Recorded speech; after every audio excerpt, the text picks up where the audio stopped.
Good evening বন্ধুরা, চলে এসেছি একটা নতুন ব্লগ নিয়ে। তো আমি একটুখানি বিশ্রাম নিচ্ছিলাম, তো বেশ দেখলাম খটর মটর করে আওয়াজ হচ্ছে। তো কি করছে বোন, আগে চলো তোমাদের সেটা দেখাই।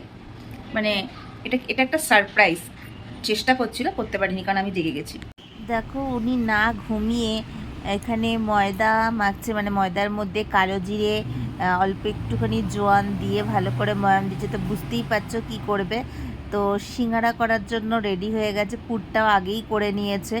আর বিকেল বেলা যেহেতু একটু চা তো দরকার। আর একটুখানি রান্নাঘরটার উলটপুলট অবস্থা, কারণ হচ্ছে দুপুরবেলা গোছানোর জন্য এসেছিলাম, পুরোটা হয়নি। তো ভেবেছিলাম এখন করব, তো সেটাও এক্ষুনি তো হবে না, কারণ বোন সিঙ্গারা বানানোর প্রিপারেশন নিয়ে নিয়েছে। তো তাড়াতাড়ি বানিয়ে নিয়ে সুন্দর করে, কি সুন্দর দেখো ডোটা করে নিয়েছে, আর পুরটা আগেই করে নিয়েছে। তো দেখতেই পাচ্ছ সিঙ্গারাগুলো একদম তৈরি হয়ে গেছে, মানে বাঁধা হয়ে গেছে, তাই বলে তো? হ্যাঁ হ্যাঁ, যা বলে বলো। তো এবার শুধু ভেজে খাওয়ার পালা। তো বোন আমাকে বললো এখন না আসতে, পরে আসতে। তো আমি ওর জন্য ঘরে একটুখানি শুয়ে আছে, মানে মানে বিগ বসটা চালিয়ে দেখছি। তো আর ও এদিকে বেশ সুন্দর, মানে সিঙ্গাড়া ভাজার মানে ভাজা শুরু করলে একটা গন্ধ বেরোয় না, ভাজার সময় একটা গন্ধ বেরোয় না, বেরোনো শুরু করে দিয়েছে, মানে ভাজা শুরু করে দিয়েছে। আগে চলো দেখাই, কারণ আমারও প্রচণ্ড গন্ধে এরকম একটা ভেতরটা হচ্ছে। চলো তোমাদের সাথেও সেটা শেয়ার করি, দেখো কীভাবে ভাজছে। ভাজা তো অবশ্যই জানো, কিন্তু গন্ধটা জাস্ট, চলো দেখি কি করছে। দেখো ছোট ছোট কুচি কুচি সিঙ্গারা ভাজা হচ্ছে, পুরো 2 টাকার সিঙ্গারা। আর একটুখানি ময়দা বেঁচেছিল বোনের জন্য, ওই যে ত্রিকোণ নিমকিগুলো আছে না, মিষ্টির দোকানে পাওয়া যায়, রসে চুবিয়ে চুবিয়ে খাওয়া যায়, সেগুলো আবার করে রেখেছে। সাইজগুলো দেখতে পাচ্ছ, এই দেখো, মানে 2 কোড়ের থেকে একটু বেশি। তোমরা দেখতেই পাচ্ছ গরম গরম সিঙ্গারা একদম তৈরি হয়ে গেছে, মানে বলছে আয় আমার পেটে যা। দেখতেই পাচ্ছ দিদির তর্স হইল না। বুকে বুকে সিঙ্গারা ফাটাফাটি হয়ে রয়েছে।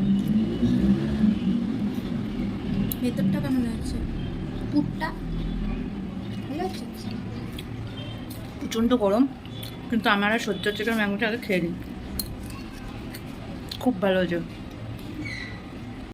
এখানে দেখো পুরো কুচি কুচি নিমকি ভাজা হচ্ছে, বাবারে। তো ওখানে তো দেখতেই পাচ্ছ নিমকিগুলো ছড়ানোর জন্য দিয়ে দিয়েছি, ওরা তেলতে যাতে ঝরে যায়। আর আমার মতন এরকম বোর কার কার আছে তোমরা প্লিজ জানিও, কারণ সত্যি কথা বলতে অত বড় বড় সিঙ্গারা না এখন আর খেতে পারি না, মানে খেতে পারি না না, পেলে তো ওই সিঙ্গারাও 4-5টা খেয়ে নিতে পারবো, বাট খাই না। তো যতটা পারি কন্ট্রোলে খাওয়ার চেষ্টা করি। তো নিমকিটা তো অবশ্যই খুব ভালো হয়েছে। তো দেখতেই পাচ্ছ কয়েকটুখানি নিমকি, শুধু একটুখানি গাঢ় গাঢ় রস দরকার ছিল, তো ওটা তো খাবো না। ফাটাফাটি হয়েছে, ফাটাফাটি।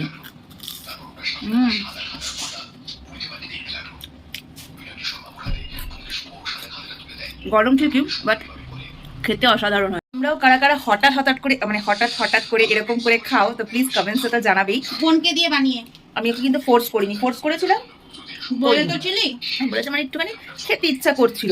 আমি বলেছি যখন যদি কখনো বাঙালি বাজারের দিকে যাই তাহলে নিয়ে আসবো, বা তুই কখনো, কারণ আমি সাধারণত বাইরেটা খাই না, খেতে ইচ্ছাও করে না।